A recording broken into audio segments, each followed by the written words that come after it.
are back, ladies and gentlemen.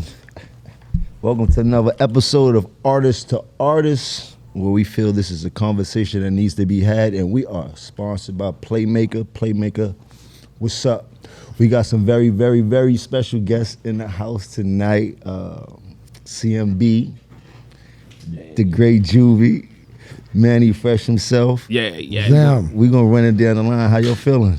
Good, man. Good. You got it right in there. Oh man, nah, y'all got me excited, man. How can I start? Because it's so much. So, all right, let's go back to when New York first heard Juvenile. That's before we heard any Cash Money records. And what was that's the 400 Degrees album? 400 Degrees album. Yeah, it was the first song was Huh. And then the song was catching fire in the city.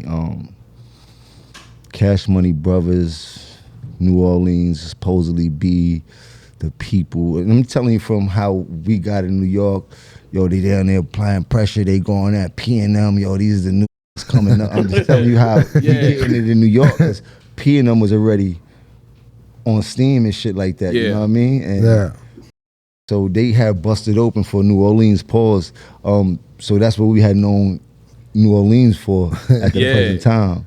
And then Hand came out, and then it was CMB, Baby, Juvie, Mannie Fresh, Weezy, Turk, man, BG.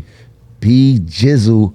Welcome home, B Jizzle. I got to see him in Vegas. A couple months ago when we went out there to Vegas. Shouts to B Jizzle, man. So now we hearing that record, and then Jay jumps on the record. Yeah. When Jay jumps on the record, it took it to a whole lower stratosphere in the city, because now the record took a whole life of itself in New York City. So when we heard your record, it's like now we expecting to hear the J verse. It then took it out of control. And then I was there the night that y'all came to the tunnel the very first time. Yeah, that's our moment though. That's when we really felt like, okay, all right. That was our moment. I was in the building that night. Though. I was in the building that night, and y'all had New York on standstill. You definitely did your numbers, and I don't think people stood for not just New York, but for the whole industry what the tunnel meant. If you could come in there, we still see it and get that love and receive that love from New York energy. You know, for us, it was like, bro, we sit on the movies. You know what I mean? What Crush Groove is Beat Street.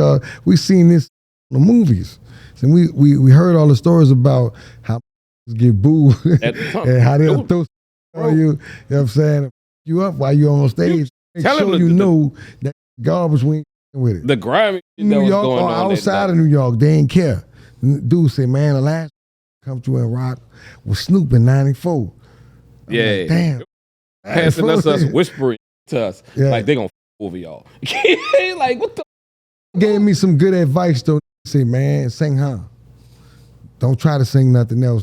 That's it. That's it. New York is a tough crowd. They can't wait to throw shit at you and shit like that. But nah, y'all was on fire, and then y'all never left fire. Like it just got worse and worse and worse for the industry. Y'all was doing shit that I don't even still think hasn't been done from the run that y'all acquired during that time, and then the artists roll out to. Dirk was on fire. Turk was on fire, pardon me. Pete Jizzle was on fire.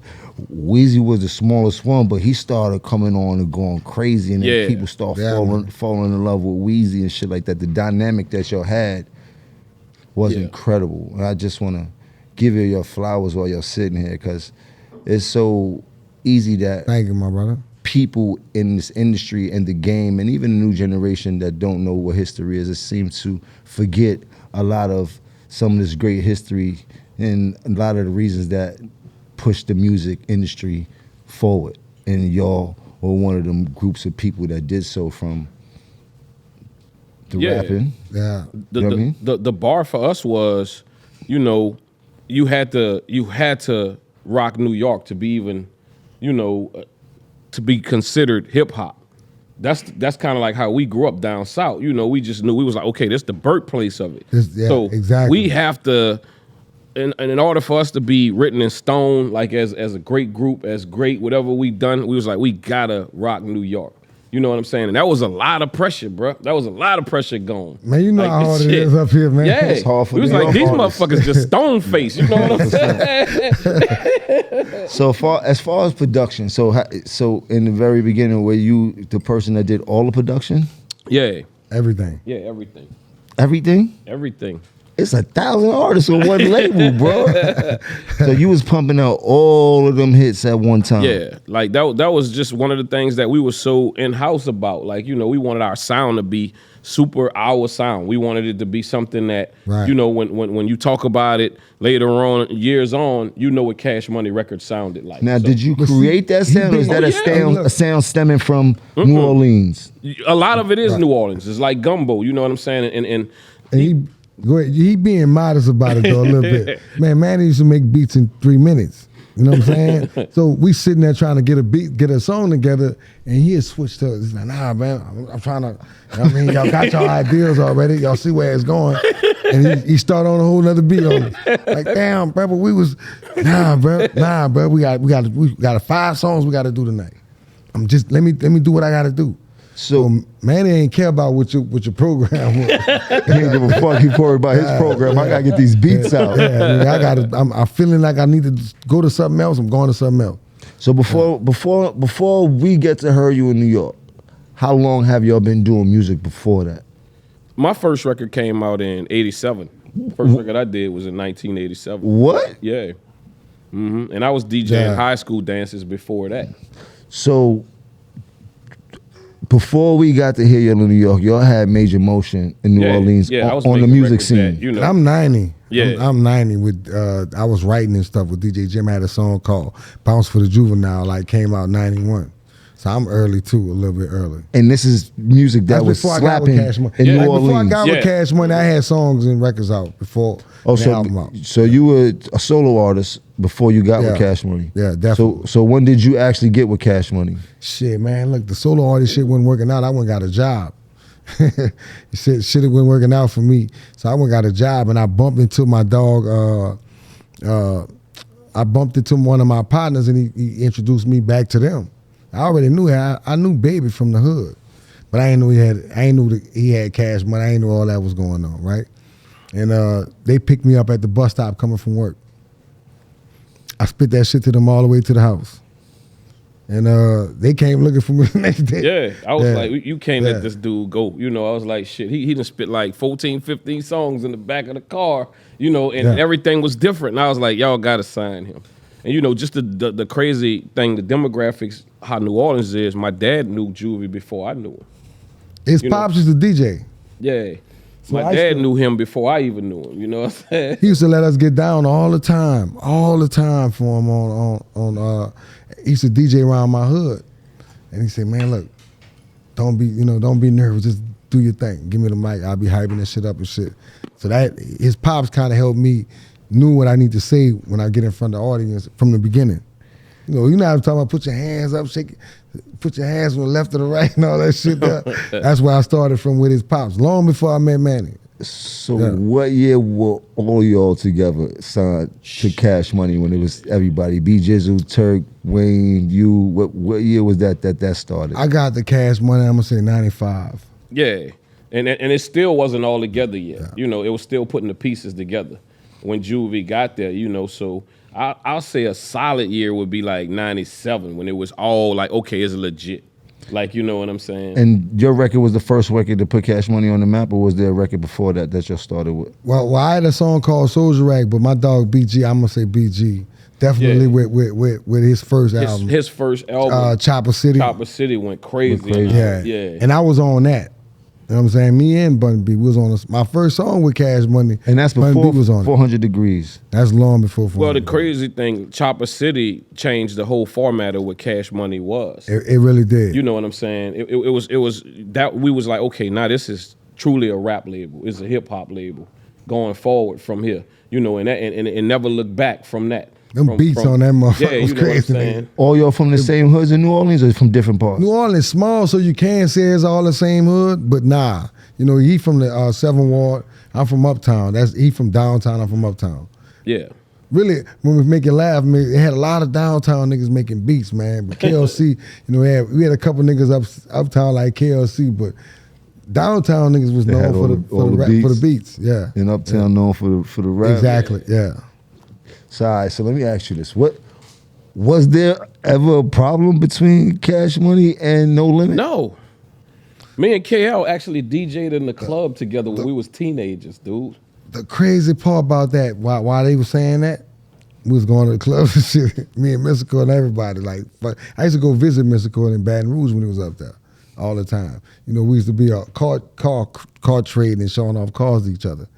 But man, the whole while when he was saying all that shit, we'd go home, man. We'd be in the club smoking and everything, drinking. So did y'all kind of, y'all knew all of the niggas coming up before the music? Let me tell you how crazy long before the music, bro. Long before the music. Mia was in a group with us. She grew up with us in the 7th Ward, right? Mia was in our, this gonna even go crazier. The dude, Mac, who was like nice on the mic. Mac was with Cash Money. He was on Chopper City. Before all of that, Mac was 9 years old. His first song is called I Need Wheels. Yeah. I did his first song. Yeah. You know what I'm saying? He was 9 years old at the time. What? Real talk, bro. Yeah. That bitch was playing like crazy on the radio. So what was the first record that made you feel like, oh, it's on now, ain't no coming back? I'm gonna say Soldier Rag, bro. Yeah, when we was doing, I think Chopper City was that it changed the scope of it. But when I got to do him, it was a breath of fresh air because I never, you know, like when at the time people would just rap.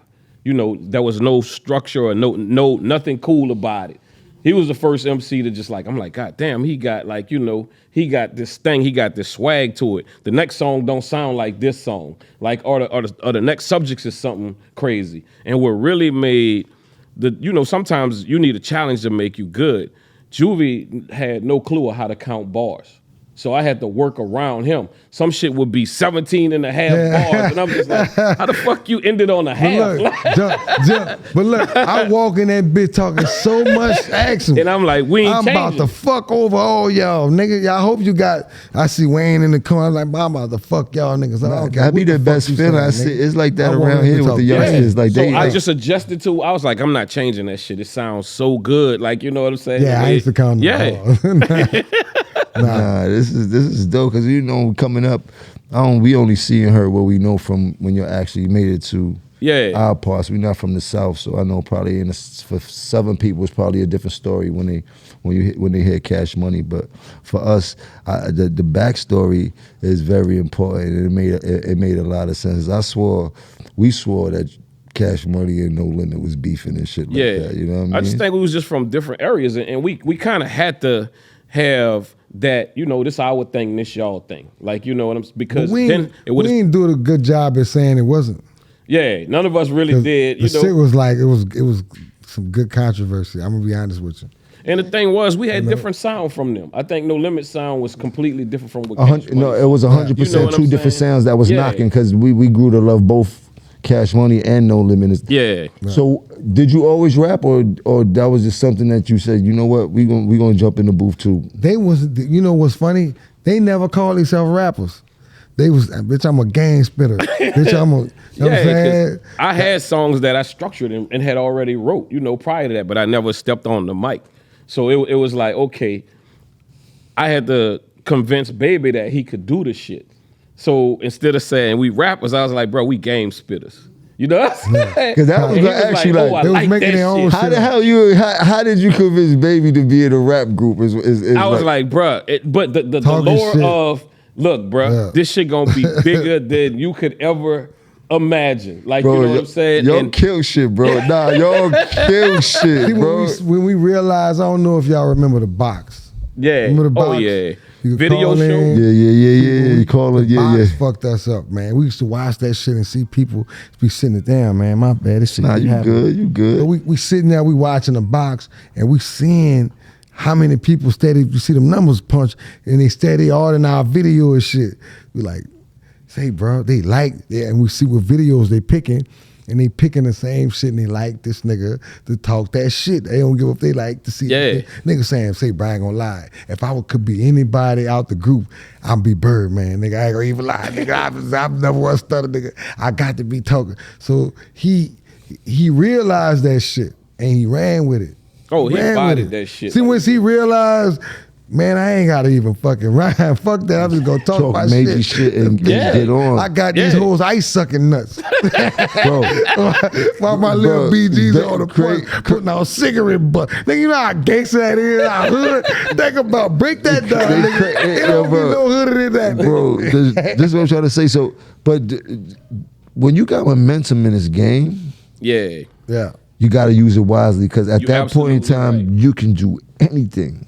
You know what I mean? Like, and that's what a lot of people don't take advantage of, is that momentum, because they think it's gonna come back around. Yeah, like, you know that's what I mean? The biggest mistake right there. Y'all just kept diving. Y'all just kept going back and back for more momentum and shit like that. It is a snowball effect that just went so crazy.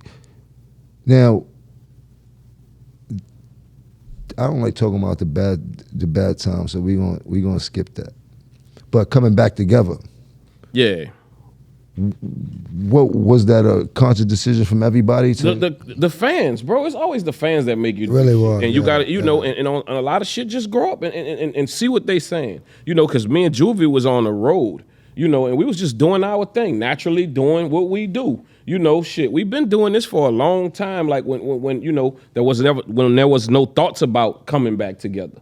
So, but we was seeing like how the fans react to, you know, when we like, hey, how would y'all like to see all of us? And you know what I'm saying? And we got this crazy moment, and we paying homage to, you know, who wasn't here or whatever, and we playing their songs, and they just like, damn, this would be. So I think a lot of fans start giving other people pressure, going like, man, y'all should do this shit. Like, you know what I'm saying? Y'all, like, this is social media. Yeah. So social media. So out of everybody, who was the first one to put it on the table?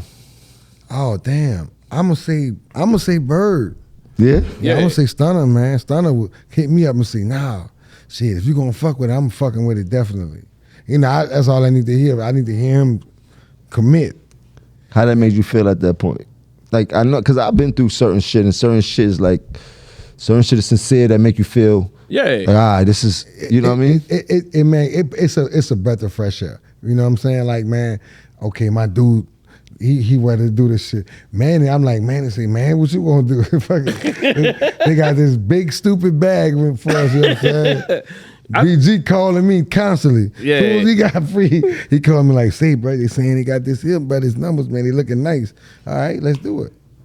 You know, but you gotta think, like, what was me and Juvie got it first. Like and let me tell you, like, see, what a lot of people don't know, and because we got too cool to even say some shit like this. When Baby came to us and said, listen, bro, for real, I get it. You know, I fucked up a lot of shit, you know what I'm saying? Because I was young. I didn't know how to do it, but, you know, I apologize to y'all and let's move forward. That shit meant the world to us. Like, you know what I'm saying? It do. And I'm like, okay, now we could build. We could move. You see what I'm Exactly, man. You know, I ain't know what the fuck. We all ain't know what the fuck we was doing. And when you go back and you check it, it's facts. These are facts. It be like that. Because all of us was doing everything is new. Everything is new in the moment. There's not nothing we was taught to get in this industry and have it figured out. You know what I mean? Especially with the success coming at people so rapidly and that money coming, it's just, you know what I mean? But I'm glad that yo was able to figure it out and come to a medium where everybody could see eye to eye, because that shit is dope. I'm a fan of y'all coming up, so I know, like I said, there's plenty of fans that enjoy seeing y'all back together. Now, with that being said, y'all back together, so walk us through how the whole Versus thing came about. Believe it or not, it actually started with Wayne, and then, you know, he kind of asked Swiss and them about doing it, and then Swiss and them, you know, put it together. Swiss and Tim put it together, and you know, it just was one of them things. Shit, you do this, you know, you've been in this, especially when you a group. When we first started, we was like, okay, everything is solid, everything good, you know. But what we've also learned too is we individually do our paperwork. You know what I'm saying? So he do his shit, I do my shit, and whoever else do their shit. All the time. So we was all signed in. We was like, okay, let's go. But we you know, we wasn't checking for how somebody else feel or whatever was going on with them. So we was ready to do it. We thought it was like the only drawback we had was we shouldn't have did it in Vegas.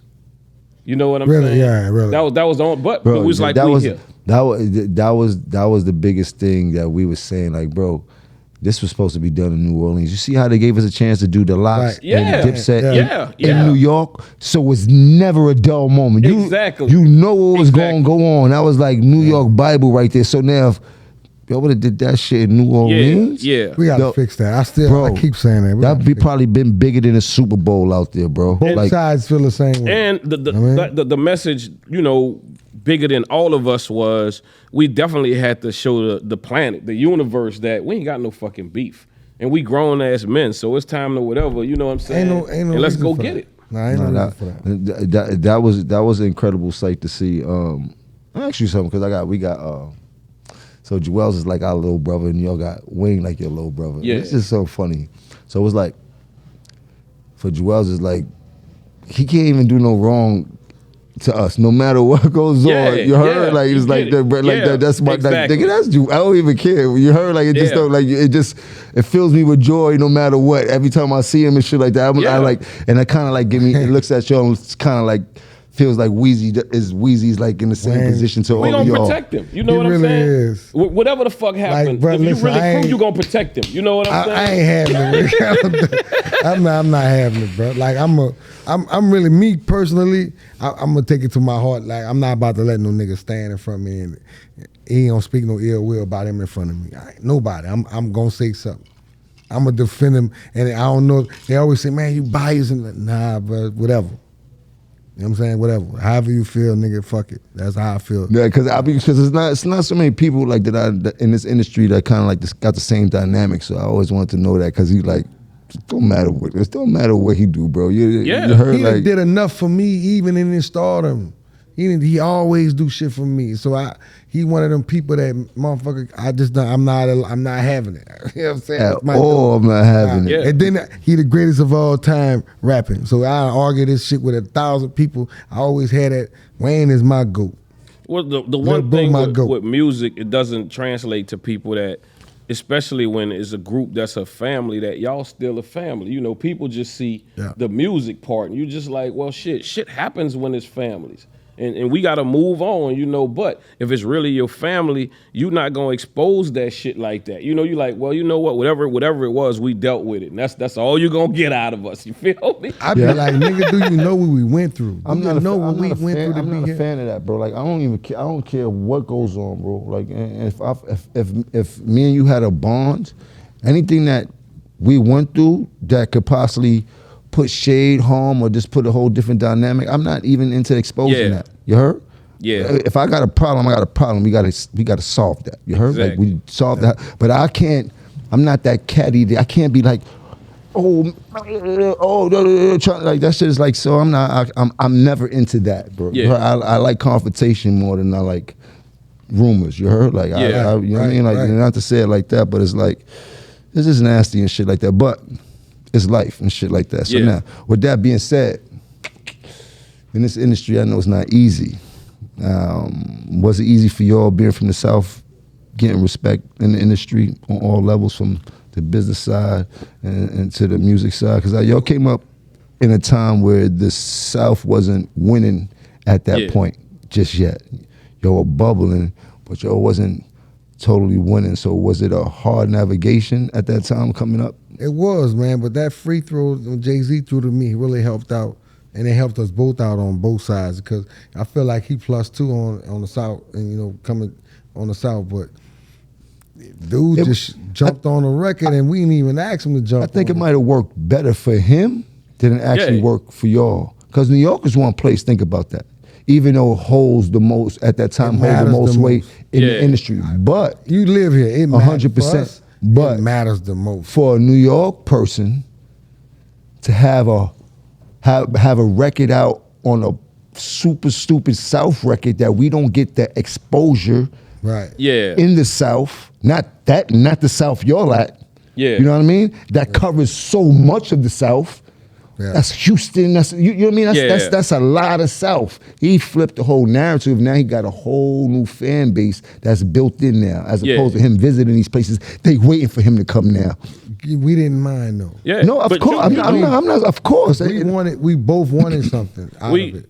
Y'all both got it. To me, when he saw what we saw, because me and Manny was in there arguing about it. He was like, man, why this nigga jump? Everybody like, why this nigga jump on our record? Nigga, we was like, man, let it run. Me and Juvenile was like, man, let it run. I'm like, shit, I said, that nigga just. Bro, when he jumped on that record, that was that was one of the most clever moves that happened around that time in the industry. Because I mean, people probably were jumping on people's records, but it wasn't at that capacity. Yeah, you know what I mean? And it wasn't an official joint. It was just like a New York shit that New York niggas do. Like, oh, give me that shit. I'm ripping that and I'm putting that back on remix and put it out. Yeah. Because he had the power in New York. He know that shit was going to slap because it was already slapping. And that changed how artists in New York start doing music. Yeah. You know what I mean? They re-released the album with him on it. So, and at that point it's dope because on the business side, I don't know if people know, you didn't even need a clearance. I did. Yeah, that was on the business side because he jumped on your shit. Well, that's how that's how he ended the argument. You know, like because like he said, both of us was like we was for it, and everybody was like, Juve said bro, he did it for free. Did the shit for free. That's how the argument. We talking. We was in there fussing. The argument, that's exactly how the argument. And the business side is dope, but he jumped on your record. Yeah, you don't have to get clearance at that point in time. Yeah, you heard? That's yours. So we like, man, look, what y'all arguing about? He did it for free. You know what I mean? That's what happened with me with the Ballin' record when he remixed the shit in New York and he remixed Ballin' and coming at me and all that. I'm like, whoa, I got a free verse. What? Yo, crazy? He jumped on my shit. I don't gotta get clearance, no nothing.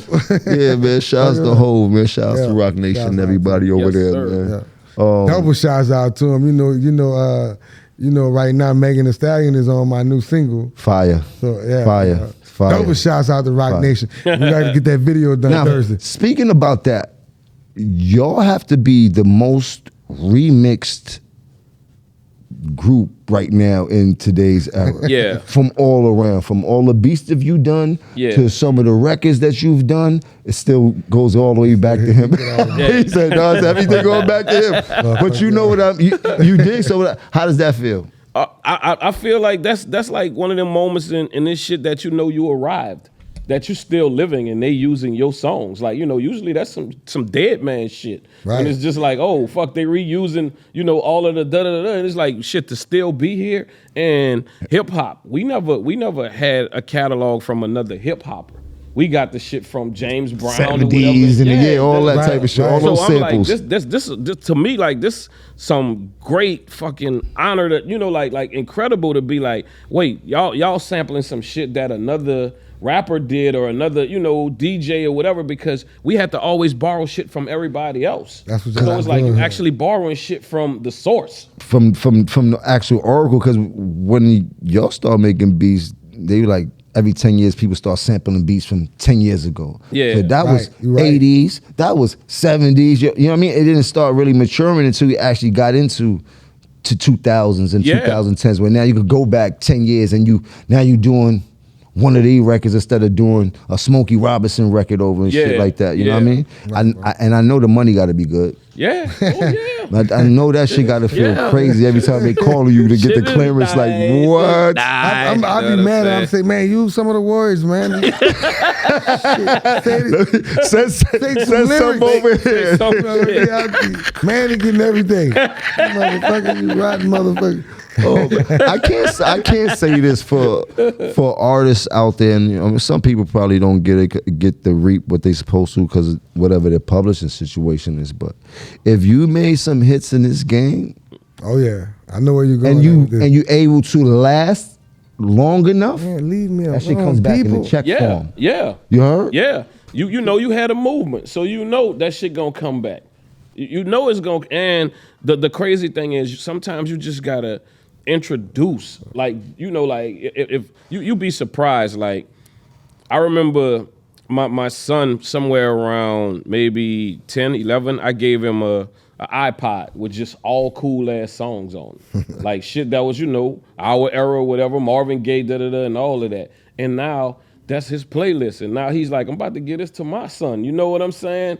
But that shit, you see that shit come back around. And when your kid prefer your era of hip hop, and he's like, nah, I like y'all shit, Dad. You know what I'm saying? Mm-hmm. You did it right. You 100%. You left a good impression, man. That's dope. Juvie was talking about and how it slipped my mind. I had lived in Houston for like 2 years. Yeah. I had a good time out there. Shout out to everybody in Houston. Texas is a fun spot. Yeah. I got to build a club out there. It was like called Club Dipset. I went out there like and you booked the year during football, a Super Bowl. It was Super Bowl. Super Bowl weekend. Yep, yeah. And when we was doing the Scissor liquor and Yeah. I booked Juvie for one of the club nights to come and host and shit like that. What's with you, nigga? I'm out that bitch. I'm like, man, this nigga. Because at that time, so you figure, what's this, 03 maybe? Yeah. That's like, what's that, 02, 03? What year was that? The year the Super Bowl was in Houston. The last time. That had to be. I think it was about that. It was about. I had gigs every fucking well. It had to be like 03, 02 because I wasn't signed yet. I didn't sign my deal with Koch's yet. So it had to been like 02, 03 and shit like that. Like, damn. All I know is, nigga, I turned up in that motherfucker. That shit was fun like a motherfucker. Nah, that shit was incredible. The whole Houston experience was incredible. When I left Houston, were a lot of different gems, and one of them was the independent game. Yeah, I was able to see how the South artists were making. Shout out to Slim Thug, bro. Like he's like in Houston. There's a lot of them out there in Houston. Like that. Just some of the older people that I know. But Slim Thug, when I came out there, he was already up maybe a couple M's, no lie. They don't need CDs out the trunk. They don't need other states. No, this shit was amazing, and I mean everybody know the records, the album, the music, it just was amazing to me. And it wasn't just, but he was the one that stood out the most because he was really making rapper money, is what we would say back then. Because I'm looking at him like, I know niggas rappers back home. That's not. Yeah, you like you surpassed. That's not even doing this. You heard like shit. God damn. So. When I get back to New York and we about to start doing the Diplomat deal, they was able to get us a deal at Def Jam for the label and also be able to get us a deal for Juelz, but they was reluctant on signing me at Rockefeller, which was cool. And that gave me like, oh, now you know what we doing? We going independent.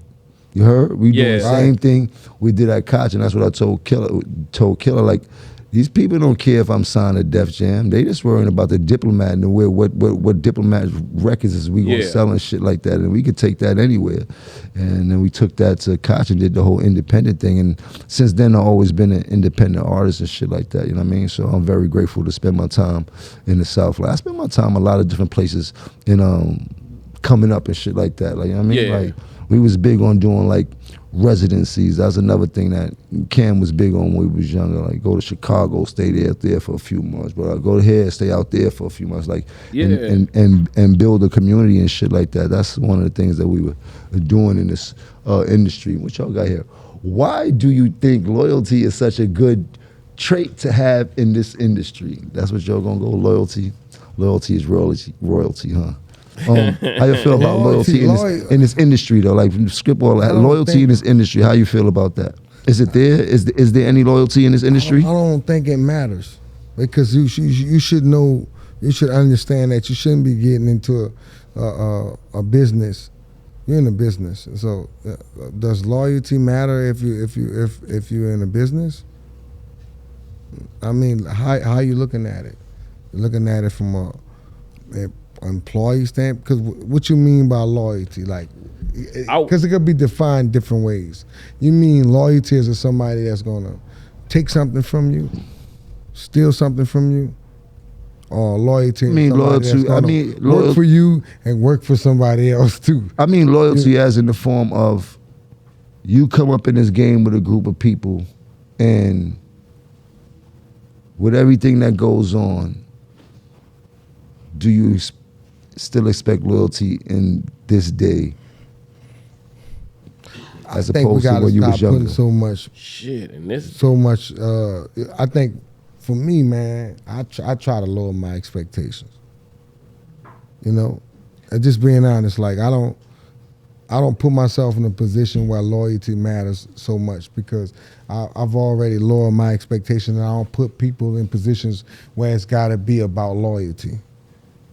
You know what I mean? I'm married, about to be 22 years. My wife is the greatest definition of loyalty to me, and my kids. And I think outside of that, it really, yeah, I don't look for loyalty. Put it like that. I'm not looking for it because I ain't in the gang and I ain't in the streets. Feel me? If you a family, you know, like shit. If you starting some shit, I would love to have loyalty. You know what I'm saying? If we starting something. But your question was in this day and age right now, like I don't even see nothing being a super group no more. You know, so some shit might be cross your T's and dot your I's. You know, you don't see, you know, like fucking Swisher House, you know, Rap A Lot, Dipset. You don't see none of that like as a movement no more. You know, like it's just like 2 days later, all that shit done. Whatever it started out, you like, okay, the first shit came out, then it's over with. So I would love to have the word, but I'm like him. Like we now, not basing it because you know what I'm saying, Jim. We're not basing it on loyalty no more right now because it ain't. Is it out there? I would say loyalty comes in different forms. It does. It does. I mean? I'm not saying that it's no loyalty. No, I'm with you. I'm what you said is a perfect answer. Yeah. You heard? Like you loyal to your family, you loyal to your wife. Yes. That's enough right there. From what you've been through, that means you've been through enough to say, you know what? I'm comfortable right here. Everything else I'm gonna keep at an arm's length and have a great rapport. Exactly. And do business with people and shit like that. You did? Because yeah. Exactly. I feel like loyalty sometimes like can be a person like using you because it depends on what a person is loyal to. Yeah. It might be loyal to you for the ulterior motive of what you can offer them. You know what I mean? Yeah. Some people might be loyal to you for your betterment. Like they really genuine with you for the journey. Other people just loyal for the benefits. And I don't even know if that's loyal because that turns real quick when there's nothing else to benefit. So it's like you got to pick your poison out here. And a few people that you do have, you feel that are loyal to you, then you got to treat them as such too. You know what I mean? Right, It's a two-way street. You can't expect somebody to be loyal to something that you're not as loyal to. You know what I mean? Right, bro. Right, so bro. It's like, and people in our position is like that. So it's like,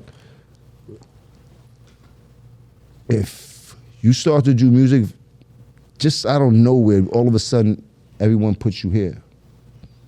You heard? Yeah. And everybody becomes loyal to this, right? Yeah. But in that position, a lot of us forget to be loyal back. Yeah. To the same people. That's right. You know what I mean? And these are one of the things that I've learned coming up. You dig? Because we can do a lot on our own, but at some point we're gonna need somebody. Yeah, you definitely need, man. You know what I mean? We're gonna have to trust somebody. At some point, you're gonna have to have somebody that's in your corner for you to do certain things and shit like that. So, but it's an opinion. Loyalty is all an opinion, I believe. Just it like is. everything else. And sometimes it can be bent different ways. 100%. Yeah. 100%. You know what I mean? So. It's a give and take. It's a two-way street. Going through so many ups and downs in this game and trying to find yourself and, you know, trying to make your resurgence have to be a way to learn how to reinvent yourself. Do you have any secret recipe on reinventing yourself so many times over? Bro, this is not an easy task to be in this game this long and dedicate most of our years of our life to this industry. Like I spend more years of my life in this industry than I spent anywhere else. Period. Yeah. You know what I mean? I'm gonna give you my short one and let Juvie. To me, you gotta be scared to go over, under, around, through walls, fences, whatever the fuck, and not know what's on the other side. And if you ain't built like that, you probably not gonna be able to reinvent yourself. Like, you know, because you got to dust yourself off and get your ass back out there, you know, and especially in these times, because one fucked up story can, you know what I'm saying, change the whole way shit happens. Narrative you know what changes, I'm saying? yeah. And if you're not if you're not built that way, then you don't give a fuck about that. You just keep moving. You know, and I thank God that we are built that way to just be like, man, I'm dusting that shit off. I don't care about what y'all talking about. See me at the finish line. And with me, it's just, you got to be willing to take collective criticism and be willing to reinvent yourself.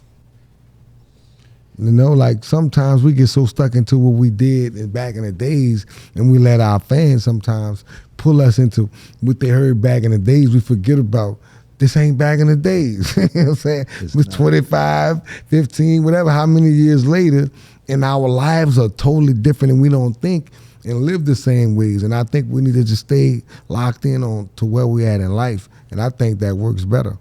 So saying that we don't think and we don't live the same ways, I do a lot of things that we used to do. Do you feel that we have to change our music because of this? With me, I try to be where my feet are, right? I try to like stay where I'm at right now. You know what I mean? What's actually going on in my life, I try to make my music relate to that as much as possible. You know what I mean? Because I'm definitely not out there chasing nobody down, trying to bust a motherfucker in the head. Yeah, definitely not shooting at nobody. I ain't selling no dope. You know what I'm saying? I ain't snorting nothing. I ain't smoking no weird shit. I'm smoking weed. You feel what I'm saying? So, I ain't the nigga I used to be. That's what I'm trying to tell you. I'm a different nigga. Except that, you know what I'm saying? Except me where I am now. the music don't really change. You want the real? Yeah, I'm not mad at you, bro. Hey man, God bless me to have. Bro. We all go through God bless me to realize the person that I was ain't really it. You know what I'm saying? That ain't it, man. That was cool. That shit ain't cool now. If you're 51 years old out here doing that bullshit, where that's gonna have you at in life? Where that's gonna get you? So when you came to that realization, like, it was like, how was that? It's very simple. Grow the fuck up. And that's what it was for me. Like, man, grow the fuck up. Now, I'm not a person to be going in and out of jail and nothing like that, but I was getting myself a little rinky-dink, stupid shit that made no sense. And still in doing things that made no sense. And I started, you know, saying it's time for me to grow the fuck up. So you think, and it's just since we talking, because you've been to the highest of highest, one of the people that had some of the biggest success. And then the game has a thing where it goes cold on you. And it starts to fuck with your psyche. And some people spiral, some people indulge, everybody deals with it a different way. Do you think at that moment these was some of the remnants of you spiraling out of control from the cold moments of success? That happened before my success. It's what I was talking about. Like, that happened before my success. Me spiraling out of control and shit like that. That happened before I really had the success. So when the success came for me, Manny will tell you I ain't want to buy a car and shit like that. We was talking about all that shit, but I wasn't actually doing none of that shit. I was keeping my money, making my money and shit. I was on some grown man shit. So I spiraled out of control before the success came. So the great thing about my life is the mistakes that a motherfucker would make, I made them beforehand. You know, and like Manny talked about earlier, a lot of people ain't have their parents around to tell them shit, but I did. You know what I mean? So my shit ain't go as bad as everybody else. We had, bro, you know some of the solidest shit, bro, and you know, and he know this, and I've shared it with us as Cash Money. When you got sometimes somebody around you, you know, and even though we guilty of it because we work hard, but you know, like, but when we first went on tour, our parents was there with us. Like, you know what I'm saying? His mom, his daddy, my mama, you know what I'm saying? And so one of the coolest shit my dad ever told me was, he was like, you got to start putting yourself first on these fucking songs. You know what I'm saying? You know, like, we talk about a TV show, like, we like, man, the Jeffersons boring as fuck, huh? He's like, fuck all of that. You need to start putting yourself first. So that's what happened. That's where the breaks and shit came from. Put all the brakes on his verse, nigga. So they start going, when we get to the studio, verse, see, Juvie was the one who catch this shit first. He like, man, how the fuck Manny on every song at the very beginning of the fucking song? You start catching on? Yeah, hold on. Nah, like that, because we go through the same thing. They start like, bro, go listen I don't want to go last shit. no more. Why am I last for every record, bro? Like, Yeah. this is crazy. You listen to back that ass DJ up. don't even get to the last record. You really listen to back that ass up? Yeah. You ain't hear how his verse come on? I know you can't stand it. Big band and the beat breakdown. Pussy go get it, y'all. Can't spit it, Shit go hard. Yeah. I said, damn, that nigga. I said, that nigga put every break he had in his life in that fucking motherfucker. He sounded like, why your verse got to be the big part of the song, nigga? Fuck on, What? But little wisdom things like that, I say all that to say that, you know, that served me well in the future. You know what I'm saying? Because it's like, shit, I got enough shit that I can sing, you know, solo. Like, you know, to be like, oh, shit, I got a nice little catalog. I can go out there. I give your ass 45 minutes to an hour. You know what I'm saying? And remember that? Them gems was like, oh, shit. I'm like, okay. He did a lot of first verses, too, dog. I'm going to put your business in the street. But I noticed that, nigga. So there's a lot of things that we can do in life. And music has allowed us to do damn near anything. You know what I mean? With the success of the coolness of being a rapper. But as we get older in life, there's a lot of things that we haven't actually done. Right, bro. Besides being a rapper. And we haven't seen nothing. We've been everywhere, but seen nothing. Yeah. When we go on the roads, we land, we go to a show, we might go to the mall. We go overseas, we land, we might go to a chocolate store. Your boy never left the country yet. but this is what I'm trying to say. That's my. So that's what he's saying. We have not done so much shit we haven't done. We stuck so much in this bubble that we forget that there's so much other fly shit out there that we need to be able to witness and be a part of before we get the fuck out of here. And that's how I'll be feeling. So I'm asking y'all, do y'all think that you're ever gonna escape the bubble and do other shit, or it's just like your circumference that you're comfortable with? I want to escape the bubble. I feel like I'm still, in a bubble, but I'm not in a box. As far as making musically, I'm not in a box, but I feel like, I'm still trying to escape the bubble. Yeah. That was so fly. You understand? I'm not in a box, because I'm definitely not in a box, but I'm trying to escape the bubble too. I'm trying to escape the bubble. Bro, you know what? But we of age right now. So it's okay to feel that way though. Don't feel guilty because you feel like that. Don't feel like, damn, I shouldn't feel this way.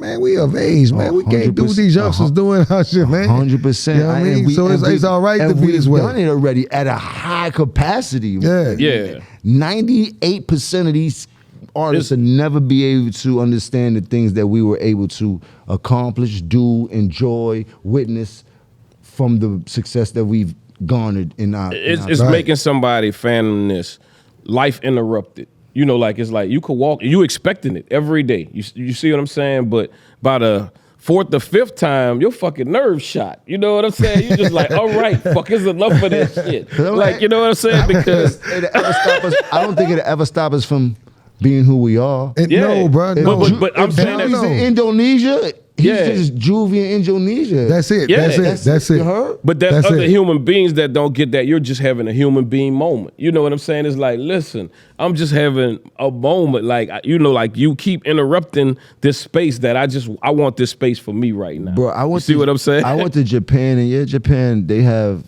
their fans and shit like that. But for the most part, it was like a new world because I didn't have to worry about nobody knowing who the fuck I was. Yeah.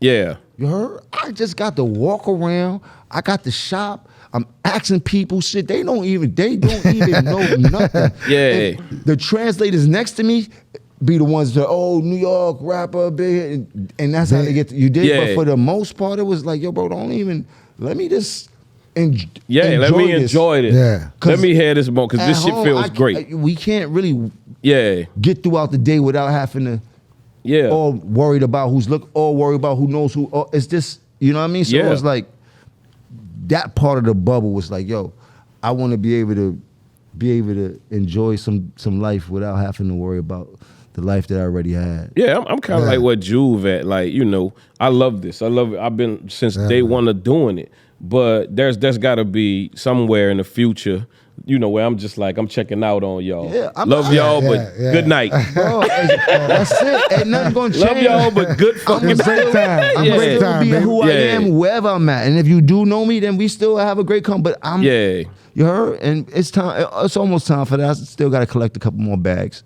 We ain't done with the bags. Yeah. I got to get a couple more bags. You heard? I need a heavy bag before I can just bust a move. You heard? Heavy. You get penalized if you get drunk at your house and dance on the bar. You know what I'm saying? Your crazy ass uncle, nothing happened. You know what I'm saying? Nothing happened. It's just like, fuck, Larry dancing on the bar. You know? There go Larry again. Yeah. Comfortable with this shit, man. Dancing on the bar. Yeah, you know, fuck right. If you everybody got their phone out going, dude, lost his fucking mind last night. You know what I'm saying? And all of that shit. But if it's a crazy ass uncle, nobody gives a fuck. You know? At all. Y'all been in the game for a minute. So is there any one highlight that y'all keep dear to y'all that you always think about, or just something that... Me, personally, I think about some of the crazy shit, but I think about some of the shit I heard when they used to put me and BG in these carts every show, because we used to get in the helicopter. Right? I used to be, people was calling motherfuckers, telling them that we was gonna be in these cars. They'd say, "We know you in that car, Juve. Get your big lip ass out and take a picture with me." That bitch struck a nerve, dog. I could take anything but a lip joke. I popped up out that bitch saying, "Mama, you ugly bitch." Yeah. That nigga Jizzle said, "Come on, brother, them all gonna start pitching." Jizzle got mad at me. Yeah. Jizzle said, "Man, come on, they gonna start pitching shit at us, bro. Don't do that, dog. Come on, Juve, don't do that." He mad at me. I said, "Man, fuck that, man. Bitch got my lip." We got so many fucking memorable shit. Like even, you know, the Rough Riders Cash Money tour, like, you know, just seeing DMX perform, you know, like we watching this motherfucker, and we like, this nigga cried. This nigga scared me. Prayed. Right, imagine you being told, climbed up you going on, you got to go on stage after DMX. We did a tour with DMX. Nah, bro, I know he it, bro. the truth, bro, watching him in and out every emotion you could imagine. Yeah, but the craziest shit to me was that boy be performing at the highest full speed. Like, he get backstage and collapse, and they got to give him the asthma pumping. Like, yo, bro, there's no way he got asthma. He just did he climbed 2 hours. He climbed Listen to this shit, like we said. Praying, he trying, he barking all that shit. He's going crazy, bro. They asked me to go on after him. Say, "Damn, man's got a show." I said, "Listen, bro, y'all forfeit y'all money. If I'm leaving." I said, "Listen, bro, I'm not going on stage after DMX." Never. At that time, it made nobody no sense to go on stage after DMX. Man, that man, dude, I'm telling you, he literally climbed the speaker to the top with them Timberland boots on and shit, and rocked that bitch over here. He rocked that shit so hard. I said, "Bro, I think I just seen Jesus with a mic." No, he was dead, bro. It was almost amazing to watch this nigga perform to him every night. Yeah, bro. Yeah, dude. And then he say this prayer at the end of the night. He prayed. Like, he said a prayer. Like, this shit be so hip hop. But look, you heard? This shit be he so knock a whole hip-hop. the whole bottle in and sit down, the big bottle. He be hitting that. And it would be shit good? that the rules don't apply. It's like one night he fucking performed with one shoe. He had one fucking Timber. I was like, he forgot he lost the fucking other one somewhere. It's a lot of that. It don't matter. Like the beauty in these type of shows and concerts that we used to experience and perform. I don't see, and I go to everybody's concert, but I don't see that type of camaraderie, that looseness. Like energy. Everybody's so serious now. It's just like it's no more the fun of it. Fucked all of that up. You know, it's like too cool for school. Like, like I remember falling on stage, and one of the funniest things you could do, pop back up and keep going. It's like yo. So that DMX with one shoe is like, yo, that was the whole essence of hip hop. Like, yo, bro, this is something we created. It should be home. It's like, it's just, I miss DMX, bro. R.I.P. DMX. Yeah, rest in peace, my dog. Up, man. Yeah. So, you got any music coming out? My album coming out on the 26th, 7th. 26/7. I'm with it. 26. 27, man. On the 27th, but my birthday on the 26th. So yeah, that's what I'm saying. Boom, yeah, bang, exactly. Boom. There you go. I'm with you. I'm with you. You got anybody on that? Shit, I got a few people on that. NBA YoungBoy. Shouts to NBA. I got DJ Khaled talking on there for me. He did a little, little thing for me. I got Megan Thee Stallion on there. Shouts to Meg. Got my dog D-Rock, my dog Mannie Fresh is all over the album. My son Young Juve is on there. Bro, that's what I was wanting to ask you about before we get out of here. So a few years back, when I went to Houston, actually. They was playing some of his records in the club. They're like, "It's Juvie.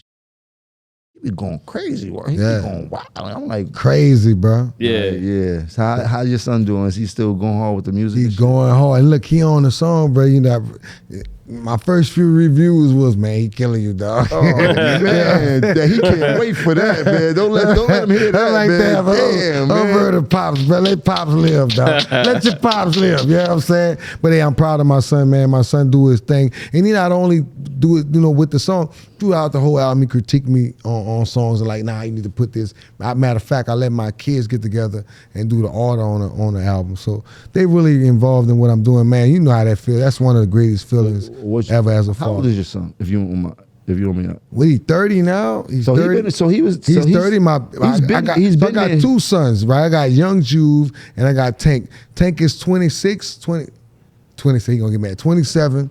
See what I mean? So I got two boys, and it's all day, every day with these. So they old enough to really understand who you are. Nah, they get it. They get it. Yeah, they know we was doing your show. Put it like that. Look, he flying. He was trying to get in today. He got your jacket when his partner when we was out there in Vegas. At the complex, we got your jacket. So he already rocking with the Jomo on and everything. Oh, yeah, man. Yeah. So appreciate that, man. Nah, man, this is incredible, man. You got project coming out. I just heard. I ain't gonna talk about that. You won't be in it. You won't be in it. Reckless Weekend, sir. Bro, I need. It's Reckless Weekend. I told you we got the studio right there. The engineer's here. We can load up. It don't take that long to do a verse. You heard? We can mix it right now. Yeah, we not tripping. In there. No, still got. Of course we do. Of course we do. You know what I mean? Like, yeah. But even with the music, it's like everything. Like you don't want to be caught up. But what we knew how to do, we definitely not chasing, but there's a medium that we still gotta meet. Yeah, truthfully, part of the reinvention.